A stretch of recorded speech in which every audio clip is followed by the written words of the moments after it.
La récente pandémie a renforcé les écarts entre les différents milieux d'éducation au Québec. Elle a eu pour effet d'agir comme un révélateur des inégalités scolaires qui se manifestent notamment à travers les inégalités numériques, selon Lemieux, Bernatchez et Delobe. Mais qu'est-ce exactement qu'une inégalité numérique? Selon l'OCDE, elle fait référence aux différences dans les ressources matérielles, culturelles et cognitives nécessaires pour faire bon usage des outils et technologies numériques. On constate aujourd'hui 3 niveaux d'inégalité numérique. Le premier concerne l'accès. Les outils, le matériel ou la bande passante par exemple, mis à la disposition des personnes et la manière dont cette disponibilité diffère pour certaines personnes ou certains groupes de personnes. Le deuxième niveau concerne les habiletés. Elles comprennent les compétences et l'utilisation de la technologie et des outils numériques. Elles font notamment référence aux habiletés techniques et à la maîtrise de l'information. Le dernier niveau porte sur l'usage, l'utilisation des technologies et du numérique afin de les mettre à profit, ainsi que d'en faire un usage critique, confiant et créatif. Ces 3 niveaux d'inégalité varient selon des facteurs tels que la répartition des infrastructures ou encore l'attitude des enseignants face au numérique. En 2019, le gouvernement du Québec a mis en place le cadre de référence de la compétence numérique à acquérir par les élèves. Cette dernière viserait justement à rendre une société numérique plus inclusive grâce à l'acquisition de gestes et de savoir-faire sur les outils et les logiciels numériques dans le cadre scolaire. Mais comment participer à la réduction de ces inégalités numériques en milieu scolaire au Québec? C'est le défi que le laboratoire vivant d'innovation en éducation, LAVI, propose de relever grâce à la mise en place d'une cellule d'innovation réunissant des acteurs de l'écosystème de l'éducation.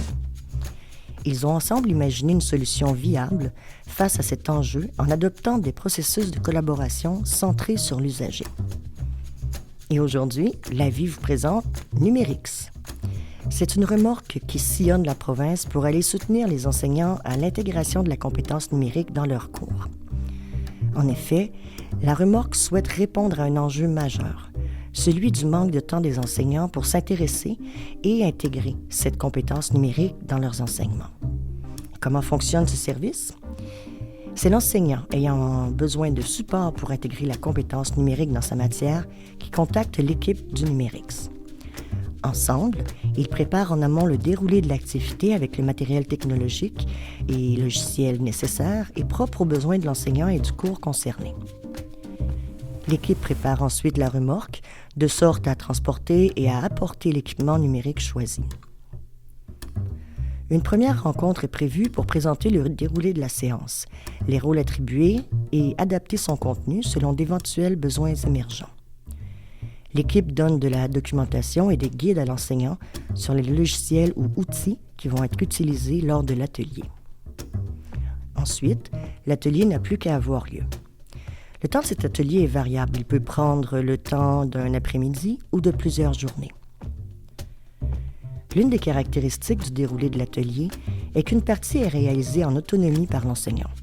Bien évidemment, l'équipe du numérique sera là pour l'accompagner à distance.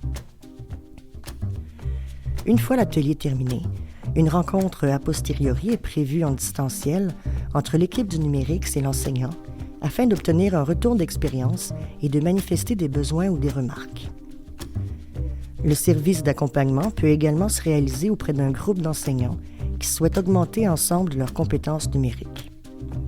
Cette formule clé en main pourrait en plus susciter l'intérêt et la motivation des jeunes envers le numérique puisqu'ils seraient exposés à des technologies moins répandues et non disponibles dans leur milieu.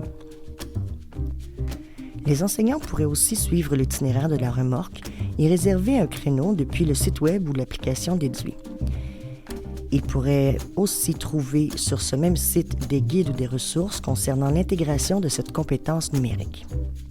Et que devient la remorque en dehors de l'année scolaire? Elle se transformerait en Fab Lab mobile et aurait pour but de sensibiliser et de diffuser le savoir autour du numérique. Pour ce faire, des ateliers de découverte auraient lieu à l'intérieur de la remorque aménagée et au dehors avec des tables déployées. Les particuliers pourraient alors suivre la remorque en temps réel depuis son site web. En résumé, Le numérique présente plusieurs avantages, tels que un accompagnement personnalisé afin d'inciter les enseignants à s'intéresser aux outils numériques et à démystifier ce domaine. Le prêt d'outils numériques fonctionnels et performants, facilitant leur utilisation aux enseignants et aux élèves. Un service clé en main, comprenant la gestion et la maintenance de ces outils numériques. Les enseignants n'auront donc pas à s'en préoccuper. Des activités sur mesure et polyvalentes pour susciter l'intérêt des enseignants et des élèves pour le numérique. Des possibilités de stage pour de futurs enseignants qui participeraient au travail du numérique. Et enfin, des partenariats et collaborations possibles.